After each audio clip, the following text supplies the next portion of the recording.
Hey guys, welcome back to the channel. I'm Chris, an accountant here in Australia, and in today's video I want to talk about two of my favorite ETFs that Australians can use to build a simple investment portfolio. So the reason I like these two ETFs is because they give me broad exposure to some of the biggest companies in Australia and around the world, while keeping things very simple and low cost. So you can actually get a broad exposure to Australian and international shares just by buying two ETFs that are listed on the ASX.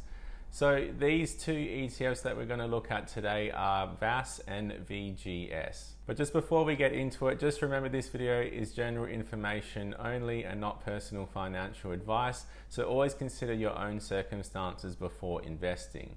So let's get into it. So before I talk about these specific ETFs, it's worth quickly explaining why ETFs are so popular with investors. And one of the biggest challenges with investing is trying to figure out actually what individual companies to buy. And it's actually a mistake that I made earlier on in my investing journey. So instead of actually trying to pick individual winners, many investors simply buy the entire market using index funds or ETFs. So this means you're investing in hundreds or even thousands of companies all at once through a simple ETF, which gives you instant diversification. And this is where ETFs like VAS and VGS come in. So the first ETF that I want to talk about in this video is VAS, which stands for the Vanguard Australian Shares Index ETF. So VAS tracks the top 300 companies listed on the Australian Stock Exchange. This includes companies like BHP, Commonwealth Bank, Wesfarmers and CSL. So when you're buying VAS, you're investing in 300 of the largest companies in Australia. So this provides broad diversification across the Australian market just by buying one ETF. So VAS is also one of the largest ETFs on the ASX with over 24 billion invested in the fund. And another reason why investors really like VAS is the low management fee, which is currently at 0.07% per year. So that means if you had $10,000 invested, you'd be paying roughly $7 per year in fees, which is really low and a great management fee per year. So while VAS gives great exposure to Australia, the one limitation is that it only invests in Australian companies.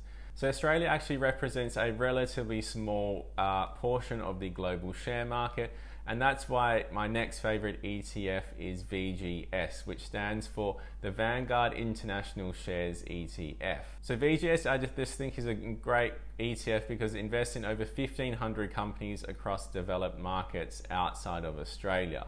Now, the biggest portion of this is within US companies like Apple, Microsoft, Amazon, Google, and Tesla, as well as companies across countries like Japan, the UK, France, and Germany.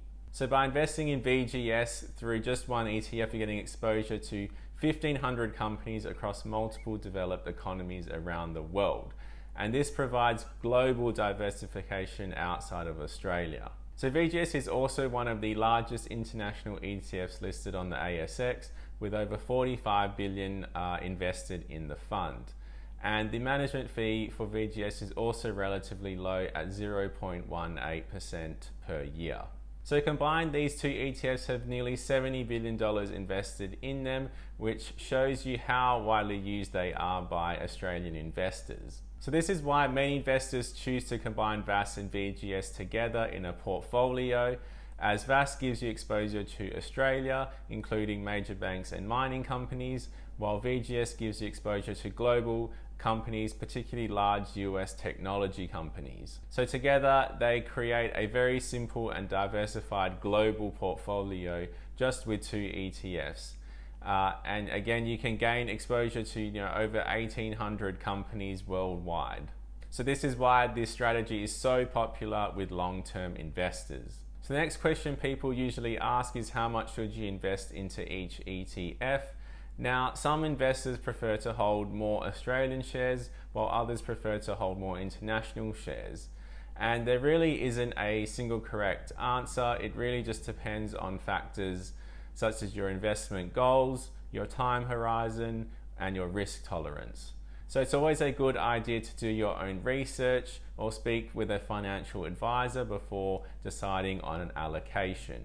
So guys, hopefully you learned something in this video. I just wanted to share again with you my 2 favorite ETFs. Make sure you like the video and subscribe to the channel. I do post new videos every week on personal finance and investing for Australians.